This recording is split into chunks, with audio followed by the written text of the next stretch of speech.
ป้าอายสิขายหอดคอยถูกแก้วสินอนอยู่เป็นหมูหมาแมวฟอนหอดแอวคือคนเสียเส้นอดน้ำอดข้าวสิกินแตะเหล้าเมดมือเมดเว้นสินอนดีอยู่คือโตเงินจะคืนหรือเว้นสิห้องให้ล้อบานป้าอายเบิ่งแม่ป้าถ้าแม่ขันใจเกินพอสินอนถูกตั้งแต่ก่อนคอย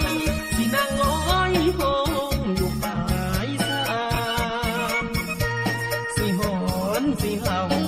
ป้องแข่งเขาซุ่มมันลีงกันบ่อาบน้ำให้ตัวดำคือทานเมตตาหวานกาป้าอาย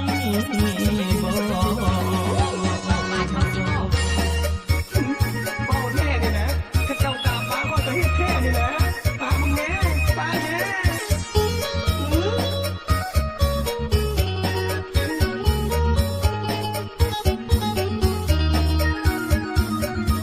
ถ้าน้องป้าอายสิขายหอดคอยถูกแก้วสินอนอยู่เป็นหมูหมาแมวฟอนหอดแอวคือคนเสียเส้นอดน้ำอดข้าวสิกินแต่เหล้าเบิดมือเบิดเว้นสินอนดีอยู่คือโตเงินจะคืนหรือเว้นสิห้องให้ล้อบาน